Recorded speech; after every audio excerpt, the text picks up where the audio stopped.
One of the reasons why these jobs look the way that they do in terms of their payment and compensation is that they resemble mothering. And mothering is something that in patriarchal capitalist societies, which the US is one of those, tends to be something that policymakers really expect to be accomplished for free or cheaply.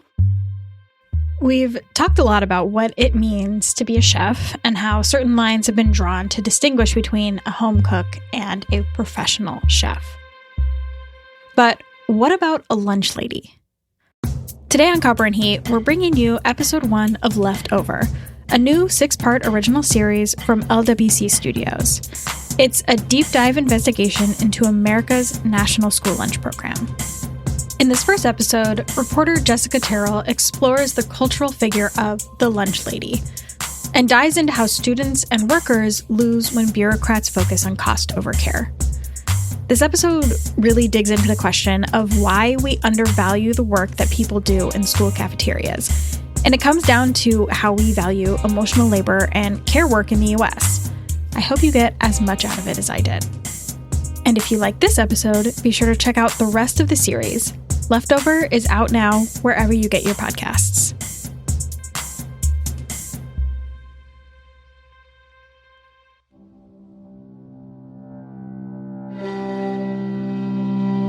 From LWC Studios and The Counter, this is Leftover, how corporations and politicians are milking the American school lunch.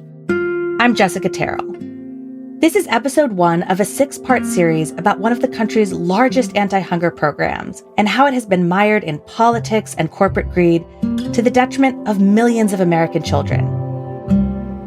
I spent more than a year talking to people closest to the issues: food service workers, activists, professors, politicians, union leaders, parents, kids.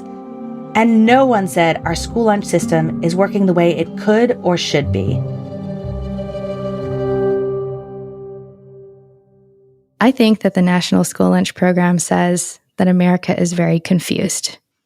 That's Valerie Segrist. She's a nutrition educator from the Muckleshoot Indian tribe in Washington state. We're very polarized, and it shows. We have a system that is set up to look at our food through numbers and figures, and we can do better. In 2020, taxpayers spent more than $14 billion feeding students.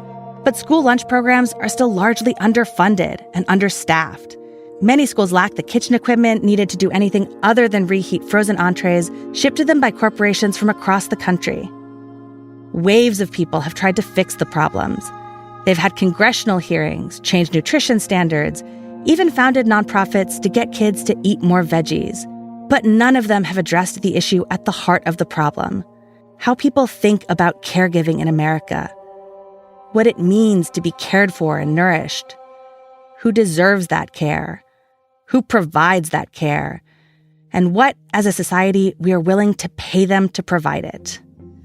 Never in human history have we been this far removed from the source of our food. In the school district, there's a huge amount of burnout. We don't know anything about where the food is coming from. What they get paid is shameful. We need to do better for our kids. If nobody's going to give us a voice, we have to make our own voice. We got to scream louder until they hear us.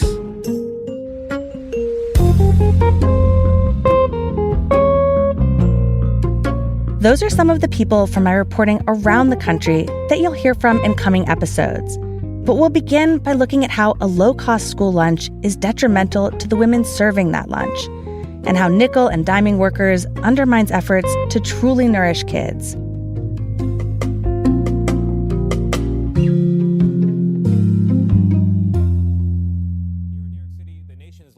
Is closed starting today, and in all 33 different states are closing public schools, all to stop the spread of the coronavirus. At least 32.5 million students are affected. It was mid-afternoon on a Friday when the Santa Ana Unified School Board voted to close down schools. At the beginning, I thought that it was a joke. That's Josefina Mejia, an operations manager at the Central Kitchen. She's a petite woman, not much taller than 5'1", with dark hair and, when things aren't so serious, an incredibly wide smile. But once I saw that everybody got in the conference room, I was like, this is real. this is happening and we need to be prepared. With 45,000 students, Santa Ana Unified is the second largest school district in Orange County, California. It's also one of the poorest.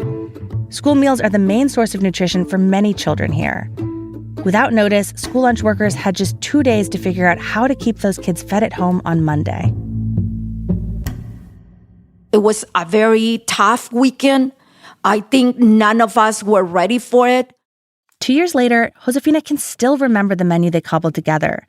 Cereal, milk, yogurt, bean burritos, potato smiles, beef sticks, orange juice. Everybody was overwhelmed. It was a big amount of meals that we were putting together. And people were worried. Is it worth it to be here? Is it worth it to do the work that I do? At the crack of dawn on Monday, the head of the nutrition department, Josh Goddard, a tall and slender man with glasses and neatly groomed dark brown hair, went to the district's largest high school, one of 13 sites where parents could pick up to-go meals for their kids. We all put out our arms to show how we would keep 6 feet away from each other and 6 feet away from those we would be serving. Workers didn't have masks yet. Everyone was exhausted. But they all had a sense of purpose. The energy in the room, the energy in the kitchen was tangible. I think the team felt the responsibility and they felt powerful in that moment. They were the reason people were coming that day. Santa Ana Unified served more than 1 million meals in the first 9 weeks.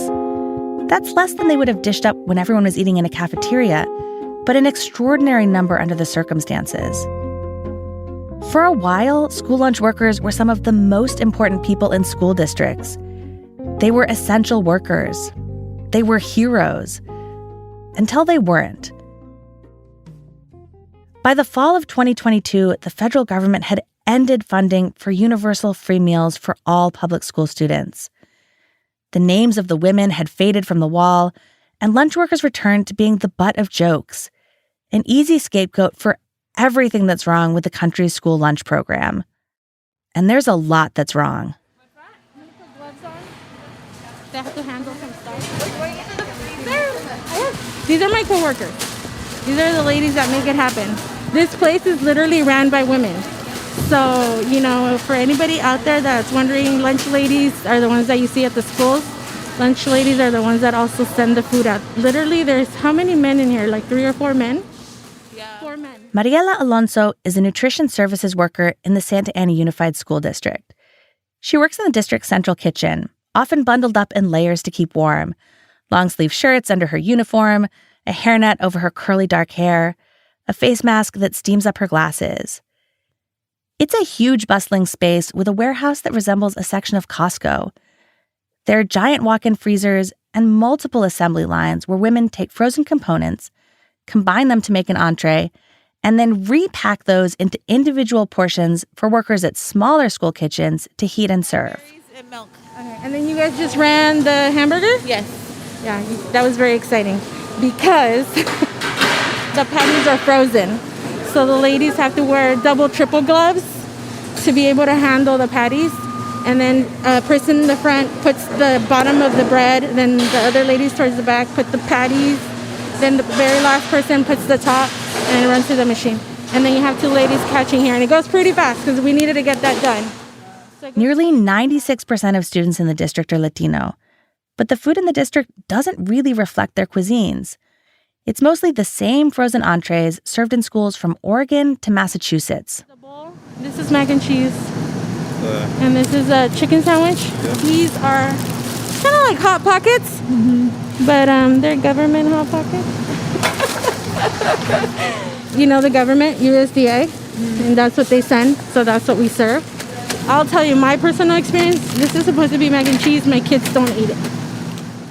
Mariela says the problem with the mac and cheese is it's too salty. The Hot Pockets are just generic Hot Pockets, but they're all really processed foods. Hot dogs, cheese, frozen pizza, everything wrapped in plastic and then repackaged and heated. During the pandemic, when students were learning online, Santa Ana set up multiple spots around town for families to pick up to-go meals. And that meant for the first time, a lot of parents were actually seeing what their kids were eating in school. Every single entree served in Santa Ana was some kind of frozen meal, which is actually the case in a lot of districts today. These parents were grateful for the food, but they also didn't want their kids eating that every day when things got back to normal. They wrote letters, vented frustration at school board meetings, and the district listened. Which we were just told this morning that a lot of changes are coming, and we're going to be cooking more from scratch, so that's exciting.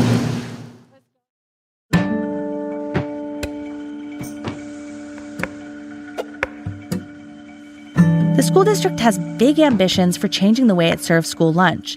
It's hiring new chefs, working to source more of its food locally, testing new recipes inspired by the meals students eat at home, and moving away from this heat and serve model they've relied on for decades. Josh Goddard, the head of the nutrition department, says he and his team had the work equivalent of a spiritual awakening during the pandemic, an undeniable call to shake up the status quo. But there's a catch. Most of the changes they want to make depend on having the staff to do it. And no amount of goodwill or ambition will change this basic fact. Most school districts set up their budgets so that their school lunch programs are financially self-sustaining. That means the price that students pay for their meal, or the amount the federal government pays for students who can't afford lunch, needs to cover everything, from nutritionists and cooks to kitchen equipment, plates, utensils, packaging, not to mention food. And the federal reimbursement rate, which varies but at the very most is $3.68 per meal, doesn't stretch very far. There was a private school in New York City that made headlines in 2015 for serving really delicious meals that cost about $3 per serving. But all of that $3 was spent on food. About half of what Santa Ana gets per meal needs to go to things like electricity, equipment, gas for trucks. They have less than $2 per meal. And for high school, that needs to pay for milk, a cup of fruit, a cup of vegetables, a protein, and a grain. Here's Josh again. I challenge anyone, and this is culinarian or non-culinarian, to walk into a grocery store, or get our pricing for that matter, and produce something that is consistently high quality, well-liked, nutritious, falls within the incredibly strict guidelines, and do it for $2. It's almost impossible. It really is almost impossible. So districts stretch their dollar by paying school lunch workers the minimum possible, which means the hopes of Santa Ana Unified hinge on some of the lowest paid workers in the district. The first time Paulina Velasco, one of our producers, called Mariela, it was a Saturday afternoon and she was in the middle of a shift delivering groceries. How are you? I'm doing okay. I'm sorry I forgot. I started doing Instacart this morning. She'd meant to call us from home, but she was trying to stretch her shift to earn a delivery bonus. If you do 6 orders, you get $14 extra. Oh, wow. And how many have you got so far? 5. I want to go home, but I really want to do this promo. Mariela has worked at the school district for nearly 7 years. She has 2 kids, 13 and 7. She's not the lowest paid person in the central kitchen. She's worked her way up to a position that makes roughly $21 an hour. That might not sound like a low-wage job, but the cost of living in Santa Ana is nearly 50% higher than the national average.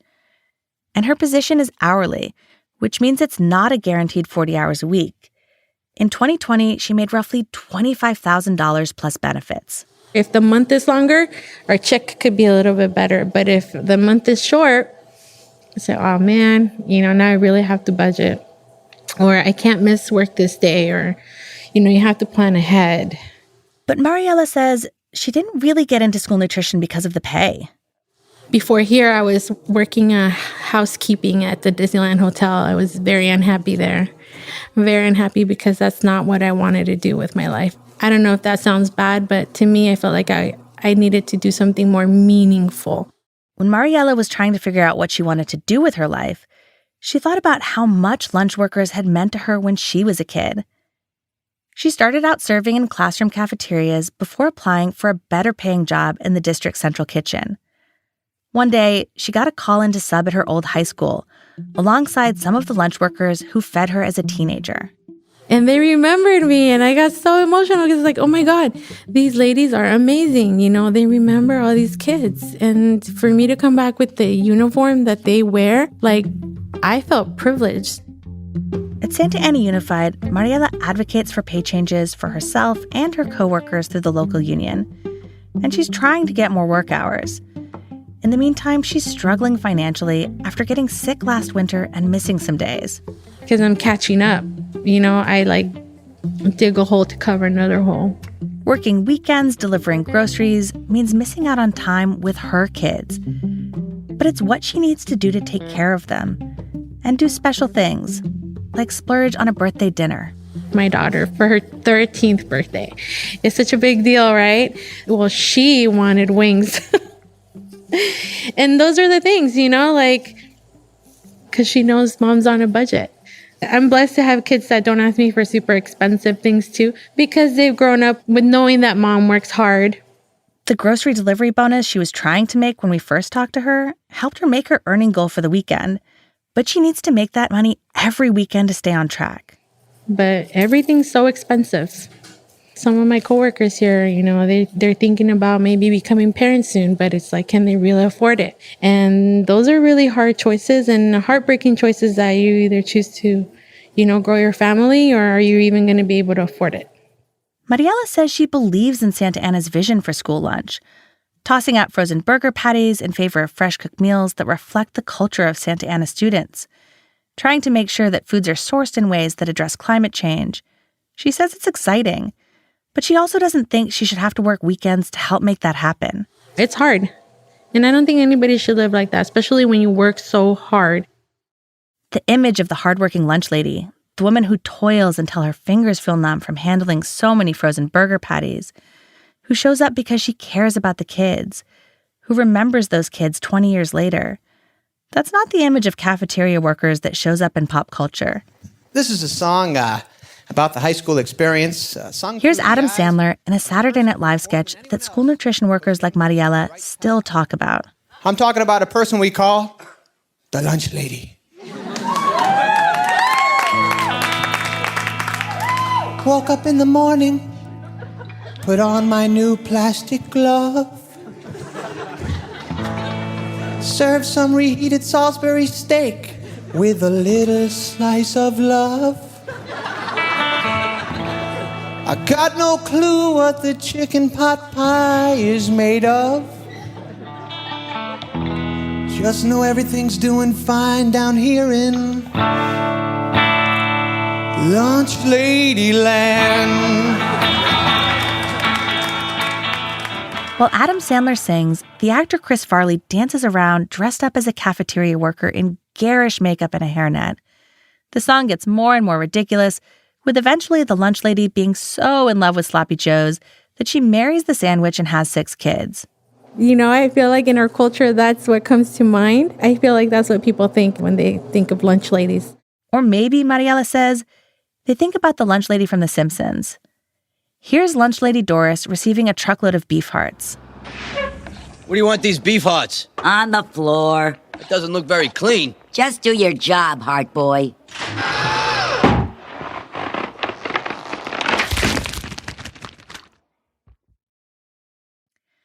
So why is the work that these women do so often derided by the public and continually devalued by the institutions they serve?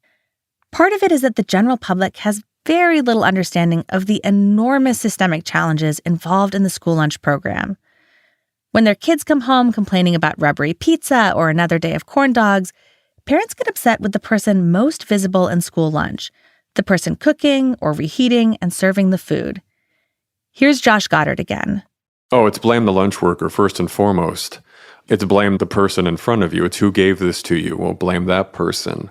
The lunch lady has been stereotyped to a point where it's an easy target because we've continued to ridicule, underfund, and overregulate their work. Jennifer Gaddis, a professor at the University of Wisconsin-Madison and the author of the book Laborer of Lunch, has another theory. Hi! Come on in. Welcome, welcome. I met Jen Gaddis at her office last summer in Madison. She's a tall and slender woman in her 30s with shoulder-length brown hair who had just finished pumping breast milk for her baby when I arrived. On the wall of the office is a giant brown poster covered with sticky notes shaped like fruits and vegetables. Each paper pineapple, pear, and avocado contained a handwritten note from a school nutrition worker about the best or hardest things about their jobs. Gaddis started looking into the National School Lunch Program in graduate school. She was initially interested in the environmental impact of the program, but then she really became passionate about trying to understand why school lunch labor functions the way it does. These are really fantastic people who aren't being treated fairly. The first thing Gaddis wants people to know about school lunch workers is that what they do is a lot more important and complicated than dishing up the precise portions of milk and vegetables and proteins that schools have to serve to meet federal standards. Get anyone off the street. It actually takes a lot of effort and training to work in their programs. And that's really misunderstood. Research has shown that it's critical for kids to have at least one adult on campus that they have a strong connection with. And a lot of times for kids, that adult isn't a teacher. It's the person feeding them every day.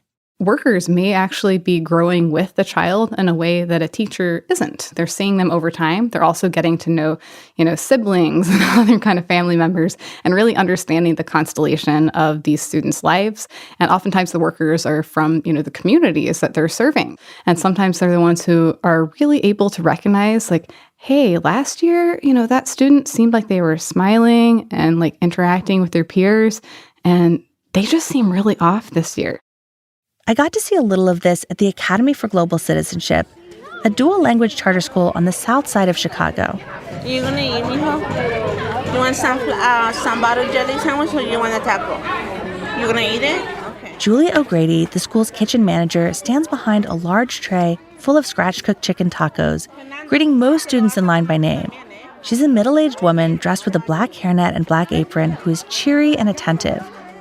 That's because she says how you serve the food, how you make kids feel when they come in the cafeteria, can make a big difference in whether students actually eat. She admonishes some of them, notices small changes in others. What happened to your hair? I'll let it down. You look so pretty this morning. The job descriptions for cafeteria workers often talk about needing to have customer service skills, but that's not a great job description for what they actually do.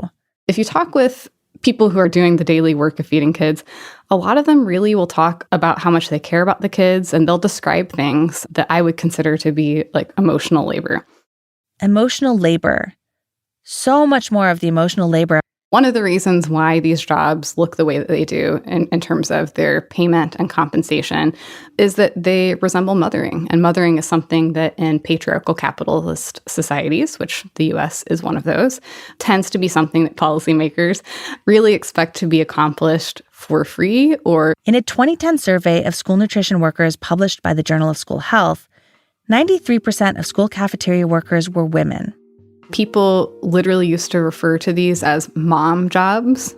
Back in the 70s and 80s, Gaddis says there was an assumption that these jobs didn't need to pay a living wage because they were supplemental income, something moms did during school hours to make a little extra cash. It is very much a sexist assumption. And I remember interviewing some older women for my book who would say that they had been able to stay in the job because they were married and had benefits through their husbands, and that they had seen lots of other women cycle through the jobs because they just couldn't stay in them because of the lack of benefits. Even today, people who hire nutrition workers target primary caregivers, often moms, by talking about how the hours align with school. It's a job you can do while your kids are in class. So that's actually something that people during recruitment will talk about as a real positive, that those hours work for them.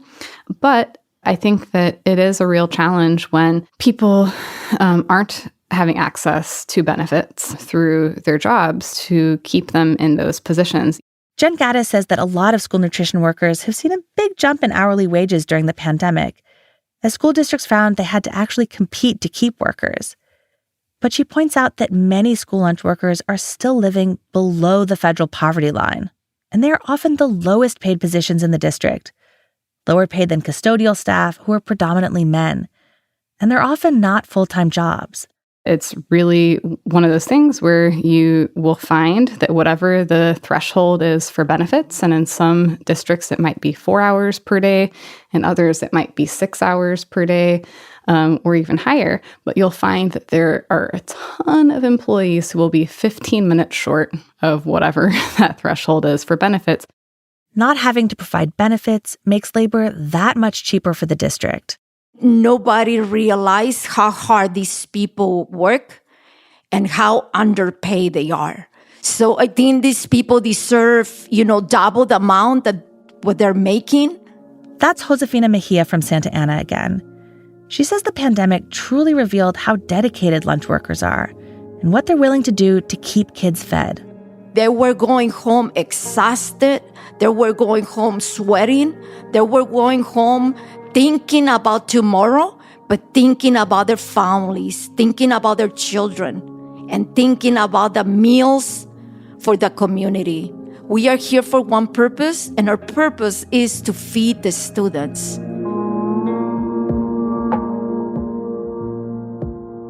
This undervaluing and underpaying of staff, it doesn't just impact lunch workers. It also has a real-world impact on what school districts are able to do with their meal programs.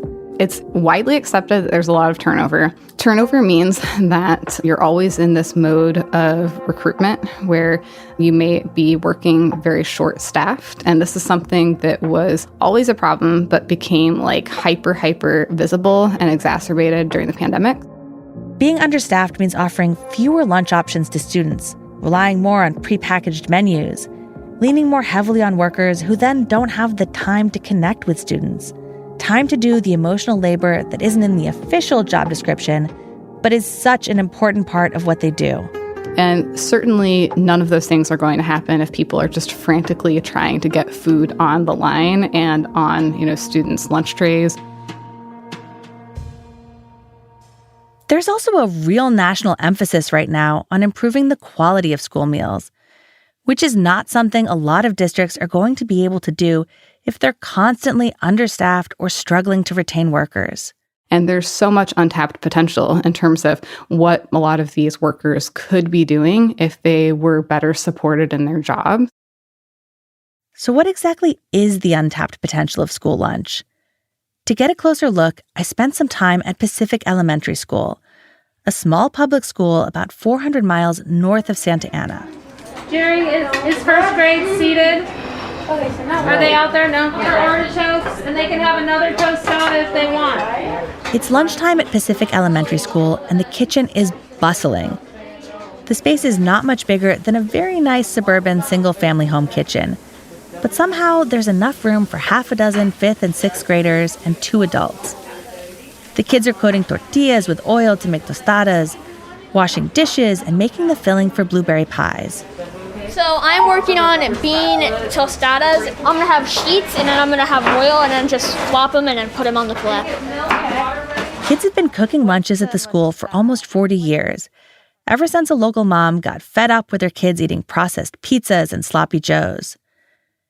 Noelle Bach worked at the school for more than 2 decades. She recalls why Stephanie Ragas started the program. Her kids were going to school here, and she thought, I'm not going to have those kind of already made packaged foods. That's not what I want for my children at all. I want, freshly made foods. And how am I going to do that? Who are going to be my labor force? Noelle says the principal at the time had a background in Montessori education and agreed that maybe kids could benefit from getting a hands-on education cooking food.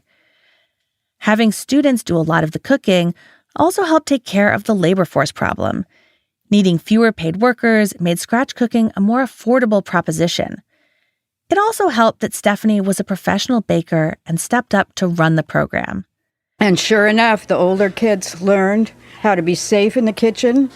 They're excellent cooks. They're so good. They just know what umami is, They know the right stuff, and we always cook fresh and local. You guys want to just wash your hands after touching that?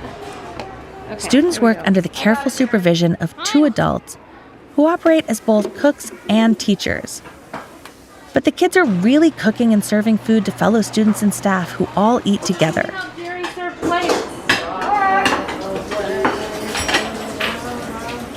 You being the person, Simone. You're being a tostada factory right now. Can I help serve plates too? You may, as long as you do it kindly and gracefully. Amelia Miguel runs the school nutrition program and works with kids in the kitchen. In 2021, she earned roughly $43,000 plus benefits. That's not a lot of money here, yet it's more than several teachers at the school earn. And her position comes with a lot of respect from kids, teachers, parents. We chose this school for my daughter because of this program. I was tired of the food that was being served in larger school districts. That's Amelia. She started volunteering as a parent, then got a job assisting Stephanie in the kitchen. She loved it so much that she stayed and took over the program. I will not be a regular food service director that does not cook with kids. I couldn't do it. I just love these kids. That's why I do it. They are so capable, and it empowers them. Like they know they can go home and make dinner if they really have to. You know, they can take care of themselves. And that's what this is all about. The food Amelia and these kids serve is the pride of this small town. It's actually helped keep the school alive by drawing students from other communities who want to go here because the lunch is that good. It's so good. I can feel like my taste buds saying thank you for the yummy food. I also love everything. I can't wait until I'm in 6th grade and 5th grade because then I can help make the food. In addition to the community respect and pay parity with other professionals at the school, there's something else that Amelia gets for the program that school nutrition workers in most other districts don't get. The ability to spend more money than she brings in. Even with the added help of student labor and regular food donations from local farms, the lunch program is not self-sustaining. The school spends about $40,000 a year from its general fund to maintain the program. Every dollar spent on food means less money for something else in the school, but school leaders say it's worth it. Here's Superintendent and Principal Eric Gross. Every district I've ever worked in, the policy has been that the cafeteria fund has to break even. It's on its own as a budget, and it has to work within its budget. And that's been a hard and fast line that I've never seen crossed before. So I was a bit surprised that the school board here had decided to subsidize the lunch program. I interviewed Eric out behind the school on a picnic bench with a stunning view of the Pacific Ocean. The setting of the school makes it easy to dismiss this as a class issue. Of course this school has better food. It's a place for rich kids, right? But looks can be deceiving. More than 2/3 of kids in the school are low income and qualify for free or reduced price lunch. A lot of people here spend a significant amount of their income on housing, which means they might look like they live in a rich place, but they are cash poor. And there's a strategic reason the district subsidizes the nutrition program. The surrounding town is small. Lots of young families can't afford to buy property, and enrollment was dwindling. More than 2/3 of students at the school are now transfer students from other districts. Parents come from all around the region. The school doesn't advertise, it's all word of mouth. And the main draw is the food program. You know, they've all gone to school and experienced food, and they have these memories of what they didn't like. And they get here and they see an entirely different vision of what it can be. And they see it in action. It's not just a theory. It's a total shift from what Eric has seen in other districts over the course of his career, where public school lunch wasn't something to really be proud of. In a lot of places, it's treated as a service for poor kids. There's not an investment in it.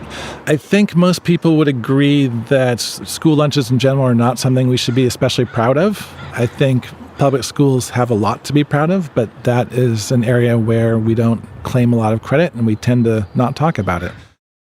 And this ultimately is part of that untapped potential that Jen Gaddis is talking about. What might be possible if more school nutrition leaders and workers, more women like Stephanie Rogest and Amelia Miguel, were empowered to feed their communities well. Perhaps there would be more lunch programs that are a school's crown jewel, that don't just provide basic nutrition but truly nourish students, that engage kids in food and what it truly means to eat well, make them feel connected to their community, to their culture. Santa Ana doesn't aspire to have a program like Pacific Elementary. What works for a rural school district with a single elementary school isn't going to work for an urban district with 45,000 students. But But Santa Ana does want to create a lunch menu that is a source of community pride, meals that reflect the students in the district, because that kind of school lunch can be transformational.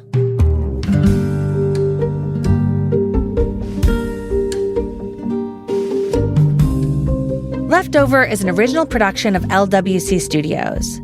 It was conceived by Mike Dang and Kate Cox at The Counter, a nonprofit newsroom that ceased publication in May of 2022. It is made possible by grants from the W.K. Kellogg Foundation and the Robert Wood Johnson Foundation. Subscribe or follow on Apple Podcasts, Spotify, Amazon Music, or anywhere you listen to podcasts. For annotated transcripts and all episodes, visit leftoverpod.com and follow the show on social media at leftover_pod. This episode was edited by Monica Lopez. Juleka Lantigua is the executive producer and series editor. Our sound designer is Erica Wong. Our fact checker is Kate Gallagher. This episode was reported and produced by Jessica Terrell, with additional reporting by Paulina Velasco. Corey Duran designed our cover art. Emma Forbes is our digital designer. Our theme music was composed and performed by Blue Dot Sessions. Recording assistance in Santa Ana was provided by Cecily Meza Martinez. A special thanks to Jennifer Gaddis. I'm Jessica Terrell. Thank you for listening.